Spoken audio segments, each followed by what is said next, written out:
Vamos nessa agora falar sobre Anion Gap. Você vai entender agora o que é o Anion Gap, se você nunca ouviu falar nisso, ou se você já ouviu falar e não entendeu muito bem, você vai entender de uma vez por todas o que é esse tal de Anion Gap. Então, o que é, finalmente, que diabo é isso, né? É o gap iônico no sangue, né? Por enquanto, isso aqui é uma definição técnica e formal, mas que não explica muita coisa, né? Mas você vai entender. É a diferença entre cátion e ânion não medido. Então, o que significa isso?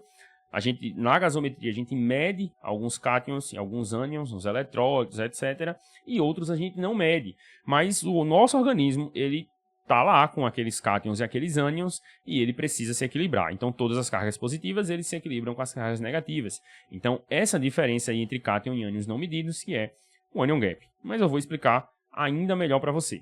Isso que eu falei. As cargas, elas precisam ser balanceadas. Então, tudo que é eletrólito, tudo que é íon de carga positiva, ele tem que estar balanceado com íons e outras substâncias de carga negativa.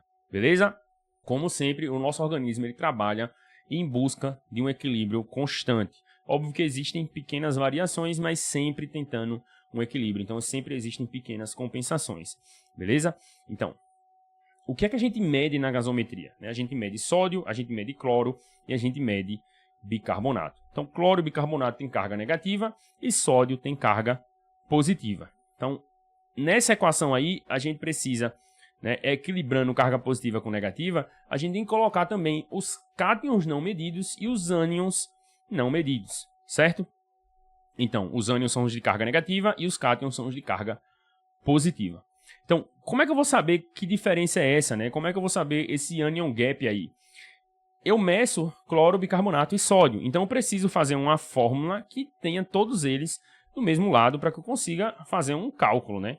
Então, se eu pegar cloro e bicarbonato e jogar para o lado do sódio, eu vou ter o sódio menos o cloro somado com o bicarbonato. Ele vai ser igual aos ânions não medidos subtraído dos cátions não medidos. E aí, essa é a fórmula que a gente usa para o Anion Gap, porque isso aqui vai ser o Anion Gap, né? Os ânions menos os cátions. Então, eu vou ter o excesso de ânions, né? O que está sobrando de ânion, o que está sobrando de carga negativa, eu vou ter no Anion Gap. Mas por que isso chama Anion Gap? O que é que isso tem a ver aí com a gasometria? O que é que isso tem a ver com o distúrbio metabólico do paciente? O Anion Gap, ele está mostrando para você tudo que funciona como ácido no organismo do paciente. Por quê? Porque eu não estou medindo o que está sobrando de carga negativa, então eu tenho ácidos orgânicos, só a porção orgânica. Por quê? O H+ eu meço com pH, porque eu tenho uma porção orgânica ali, negativa, que ela se soltou do H+, o H+ está funcionando como ácido ali, né? Concentração de H+ não é o pH. Então, se eu tenho muito H+, né? Soltei muito H+, está sobrando porções orgânicas de carga negativa. Então, isso aí é o que eu meço no Anion Gap. Os ânions que estão sobrando. Beleza? Então, tudo que funciona como ácido no organismo do paciente, eu vou ter nessa fórmula aí de sódio, cloro e bicarbonato. Então, sódio menos a soma de cloro e bicarbonato, esse valor aí vai ser de 8 a 12. Então, se for maior do que 12, significa dizer o quê? Que eu tenho alguma substância que está atuando como ácido no organismo do paciente. Beleza?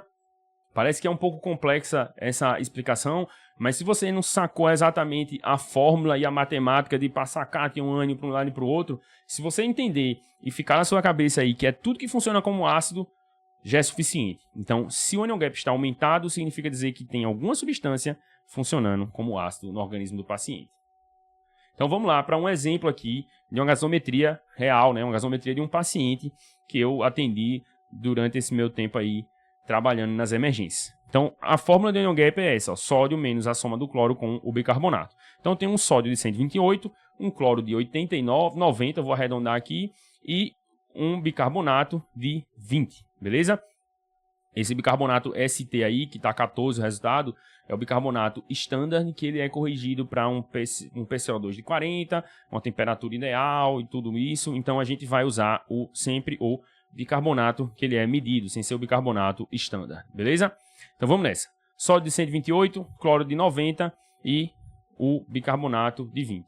Aqui na fórmula que eu botei no slide eu botei 89, então vai ter 129 menos 89 mais 20, vai ser 129 mais 89, mas se eu usasse 90 ia ser 110, né? Ia mudar pouca coisa, e eu vou ter um onion gap de 20, beleza?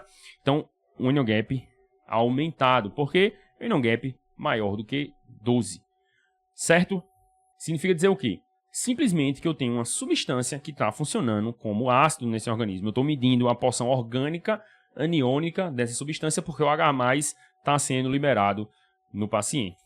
Aqui um detalhe mais específico que pode te ajudar no dia a dia, mas é muito mais incomum e muito mais raro de você ver, que é você corrigir pela albumina o anion gap. Por quê? A albumina é o principal ânion do organismo, é a principal substância que circula no nosso organismo que tem uma carga negativa. Então o que acontece? Se a gente tem uma alteração na albumina, a gente vai ter uma alteração também no anion gap, porque a gente vai ter menos ânions para fazer aquela subtração de ânions não medidos e cátions não medidos, porque a gente não mede também a albumina na gasometria. Então, se a albumina for muito baixa, o anion gap tende a diminuir.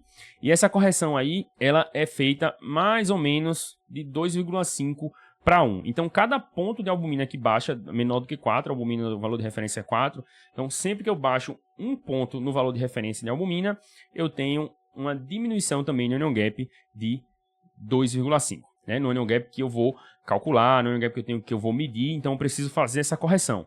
Então, eu vou fazer um anion gap mais 2,5 vezes o delta de albumina. O delta de albumina é 4 menos a albumina do paciente, você vai multiplicar por 2,5 e você vai ter o anion gap corrigido, certo? Que é um detalhe mais específico, mas isso aqui você vai encontrar mais no paciente que tiver um anion gap menor do que 8, né? Você fez o cálculo do anion gap, o anion gap do paciente deu 6. Aí você, poxa, o que é que pode ser isso aqui?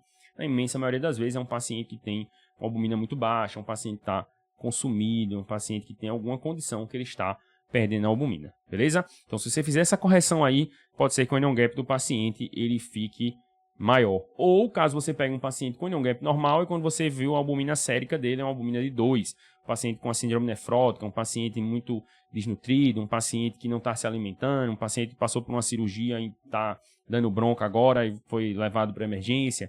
Então você tem esse contexto aí, ajuda você a perceber que, poxa, talvez o anion gap que era normal agora fica um anion gap aumentado e tem alguma coisa que pode estar acontecendo aí que eu preciso corrigir. Então vamos lá, para um exemplo aqui, ó, só para fixar melhor. A correção você precisa fazer o anion gap mais 2 vezes o delta da albumina, 2,5 o delta da albumina. Então a albumina do paciente é 2,3. Então o anion gap calculado foi 10, né? O anion gap do paciente foi 10. Então será que isso está normal? A priori parece estar dentro da normalidade. Mas quando eu for corrigir pela albumina, então eu vou pegar o delta da albumina, que é 4 menos 2,3, e vou multiplicar por 2,5 e somar o anion gap do paciente. Esse valor vai ficar 10 mais 2,5 vezes 1,7, que vai ser 10 mais 4,25, que vai dar um anion gap de 14,2. Então, isso aí é um anion gap aumentado, beleza? Então, o anion gap normal num paciente com albumina de 2 vai ser, na verdade, um anion gap aumentado. Isso aí que você precisa saber sobre anion gap. Essa parte da albumina é um detalhe a mais, né? É um pouco mais complexa, mas se você entender que um anion gap aumentado é alguma substância que funciona como ácido, isso vai te ajudar demais. Por quê?